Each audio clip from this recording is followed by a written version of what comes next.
What's up, guys? In today's video, I'm going to be talking about 5 of my most used, or the most used designer fragrances in my collection.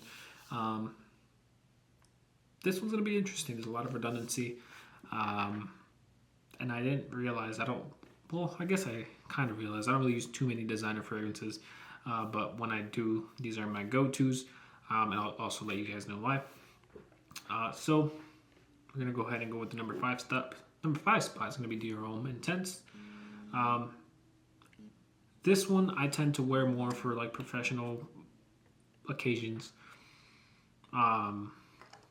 Sometimes a night out every once in a while, like with the fiance, but she loves it. And she actually asked me to wear this one sometimes.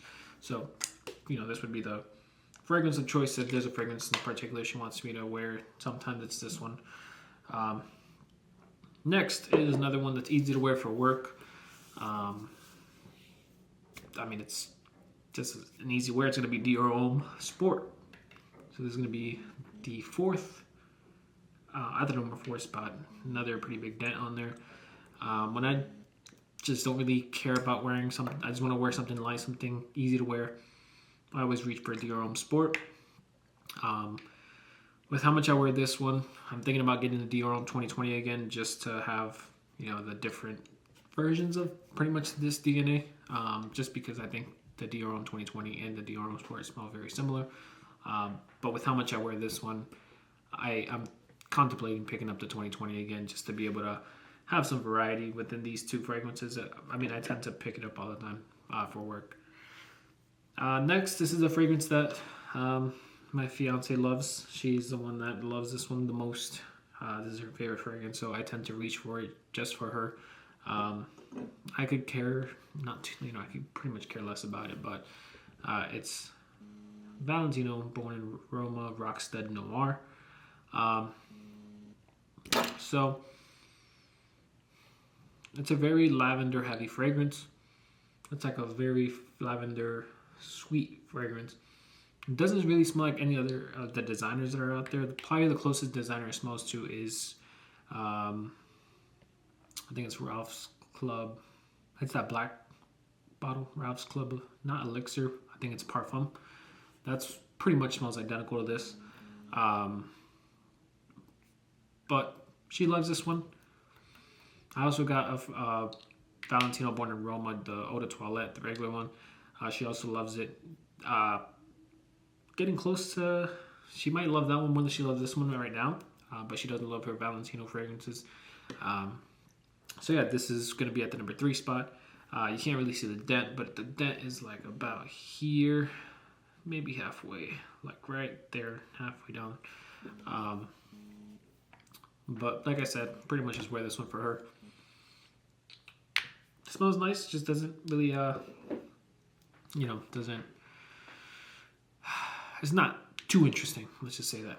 All right, at the number 2 spot, this, if you watch my channel often, you might think this is my number 1 spot, but it's actually not. It's going to be Dior Cologne.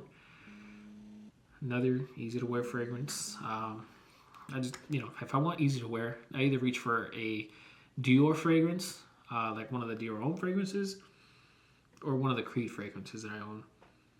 That's pretty much my go-to when I want to smell clean, just doing something real quick. So this one actually does last a very long time.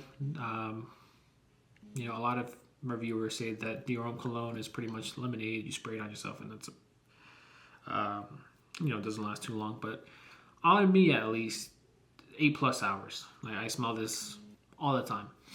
I don't really go too heavy on the sprays with it. Sometimes I might, just because I want to smell it stronger. But realistically, I keep it maybe, it's a lighter fragrance, 5-6 sprays, and I could smell it for 8-9 hours. Sometimes I can smell it when I come back home from work, that's the 13-14 hour mark.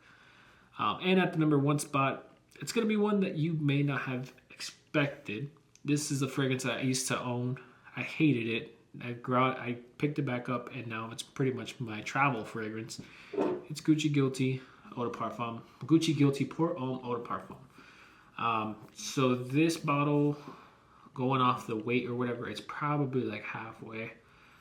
It's my travel fragrance.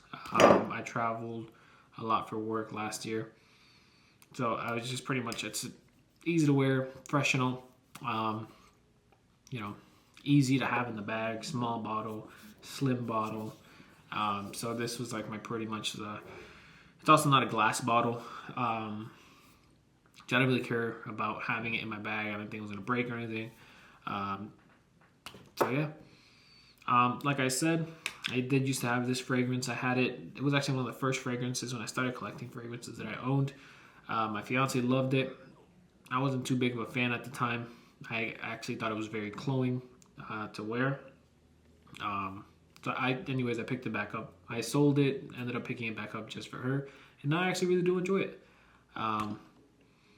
It's just like, no, I really do enjoy it, and she doesn't really care too much about it anymore. So it's funny how that works. But yeah, these are the 5 most used fragrances in my collection. Designer fragrances. Please let me know what your 5 most used designer fragrances in your collection are. I think I kind of go with more designer if I want to wear something that's pretty easy to wear, something professional. Or I'm trying to think of a designer fragrance. I don't have too many, honestly. Designer fragrances. If you saw my video, you probably can see that. But yeah, that's all I have for you guys today. Please leave a like and subscribe, and I will see you guys on the next one. Have a good one, guys.